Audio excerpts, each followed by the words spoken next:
और अब आज की बड़ी खबर, पीएमएलए यानी prevention of money laundering act को लेकर सुप्रीम कोर्ट का थोड़ी ही देर में फैसला आना है। सुप्रीम फैसला जिसका इंतजार पूरा देश कर रहा है और यह फैसला इसलिए अहम रहने वाला है क्योंकि कई बड़े नेताओं पर इसी एक्ट के तहत कार्रवाई की जा रही है। कांग्रेस अध्यक्ष सोनिया गांधी से जो ईडी पूछताछ कर रही है, राहुल गांधी से जो पिछले दिनों पूछताछ हुई है, वो तमाम पूछताछ ईडी इसी पीएमएलए कानून के तहत ही कर रही है। याचिका में आरोप यह लगाया गया कि मनी लॉन्ड्रिंग कानून का गलत इस्तेमाल किया जा रहा है। पीएमएलए के कई प्रावधान कानून के खिलाफ हैं। हम सीधे आपको लेकर चलेंगे। इस वक्त मेरे साथ मेरे दो सहयोगी मौजूद हैं। अंकित गुप्ता सुप्रीम कोर्ट से इस वक्त हमारे साथ मौजूद हैं, साथ ही ओम प्रकाश तिवारी आप देख सकते हैं ईडी दफ्तर के बाहर इस वक्त मौजूद हैं। पहले जल्दी से अंकित गुप्ता का रुख करते हैं और अपडेट जानते हैं। अंकित, पीएमएलए पर सुप्रीम फैसला कब तक?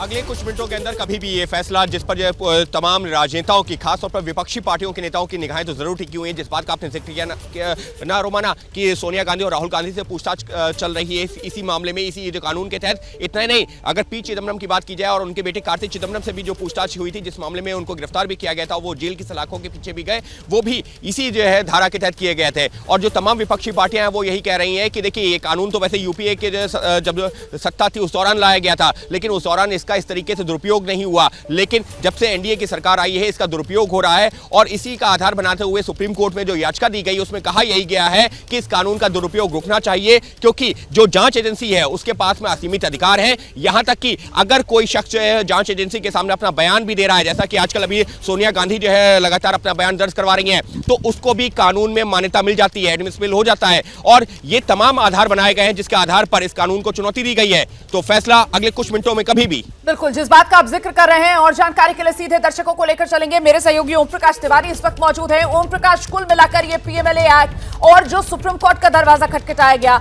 यही मुख्य वजह बताई गई कि साहब जिस तरीके से असीमित अधिकार यहां पर इस कानून के तहत अधिकारियों को मिल जाते हैं कि वो मनमर्जी तरीके से छापा मार सकते हैं, संपत्ति को जब्त कर सकते हैं, बयान दर्ज कर सकते हैं, तफ्तीश कर सकते हैं, यही मुख्य वजह। बिल्कुल, मैं आपको बता दूं कि ये पीएमएलए एक्ट जो है कांग्रेस पार्टी जो लीड कर रही थी गवर्नमेंट, उसने बनाया था और पी चिदम्बरम इसके सर्वे सर्वा थे। उनके नेतृत्व में ही पीएमएलए एक्ट बनाया गया था और उसे ईडी को दिया गया था।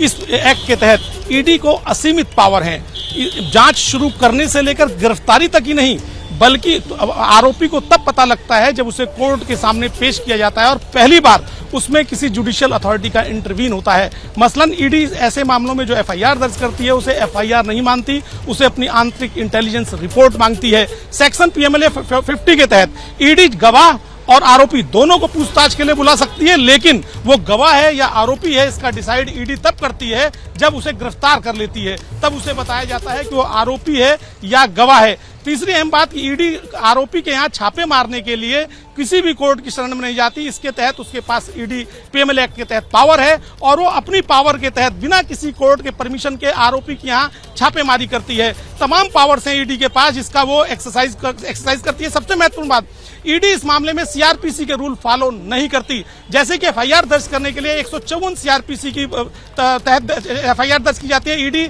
154 की कोई कार्रवाई नहीं करती। दूसरी बात, वही है जो इसका जिक्र ओम प्रकाश की तरफ से किया जा रहा है, जो अभी कुछ देर पहले कांग्रेस पार्टी की तरफ से जब प्रेस कॉन्फ्रेंस की गई थी तो उन्होंने भी ये जो पीएमएलए एक्ट है इन्हीं तमाम बिंदुओं को लेकर इस पर आपत्ति दर्ज कराई थी। क्या मजबूरी है मेरी, बताइए।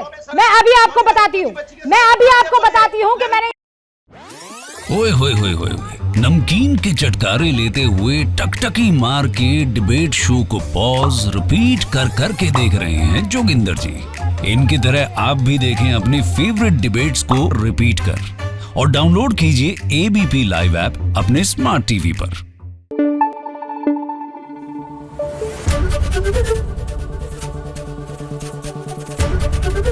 एबीपी न्यूज आपको रखे आगे।